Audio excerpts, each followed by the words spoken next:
লোহার আয়তন প্রসারণ গুণাঙ্ক 36 ইন্টু 10⁻⁻6 ডিগ্রি সেলসিয়াস ইনভার্স।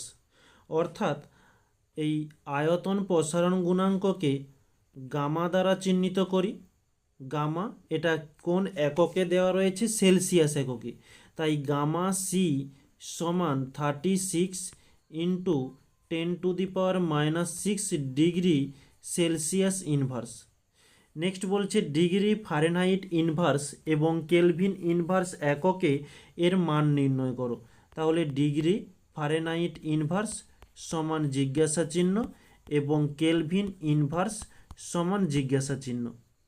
আচ্ছা, কেলভিন ইনভার্স বলতে আমরা এটা যেহেতু আয়তন প্রসারণের জন্য করছি, তাই গামা এফ এফ এবং এখানে গামা কে এর মান নির্ণয় করতে হবে। ওকে, তো আমরা এই সেলসিয়াস এবং ফারেনহাইট এর মধ্যে সম্পর্কটা কি হয়ে থাকে সেটা আগে আমরা একটু পাশে দেখে নিই। যে ফারেনহাইট সমান 5/9C, এটা হচ্ছে সম্পর্ক। তো এই সম্পর্কটাকেই আমরা কাজে লাগিয়ে এখানে অ্যান্সারটি নির্ণয় করব। তাহলে ওই সম্পর্ক থেকে লিখতে পারি গামা এফ সমান 5/9 গামা সি, এটা লেখা যায়। তো গামা সি এর মান তো দেওয়াই রয়েছে, 5/9 ইন্টু গামা সি এর মান 36 ইন্টু 10⁻⁻6 ডিগ্রি। আচ্ছা, এখানে আর ডিগ্রি টিগ্রি কিছু দেওয়ার দরকার নেই। তো এবারে আমরা এটা কাটাকাটি করব। 9 4 36 হচ্ছে, তাহলে 5 ইন্টু 4 5 4 20 ইন্টু 10⁻⁻6। তাহলে এটা আমরা কোন এককের মান নির্ণয় করেছি ফারেনহাইটে?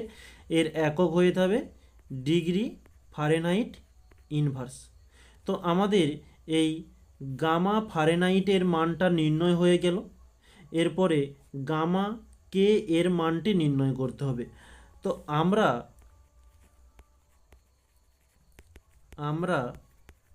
জানি আয়তন প্রসারণের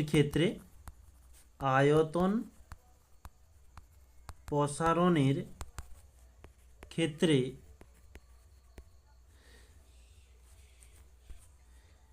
কেলভিন এককের কোনো মান পরিবর্তন হয় না। অর্থাৎ এই গামা কেলভিন সমান গামা সি। তো গামা সি এর মান কত? 36 ইন্টু 10⁻⁻6। আর এটা কার মান নির্ণয় করেছি? কেলভিন এককে, অর্থাৎ কেলভিন ইনভার্স। এটি হচ্ছে আমাদের অ্যান্সার। তো দুটো অ্যান্সার চেয়েছিল, আমরা দুটো অ্যান্সারই নির্ণয় করলাম। এটা হচ্ছে ফার্স্ট অ্যান্সার, এটা হচ্ছে সেকেন্ড অ্যান্সার। ওকে।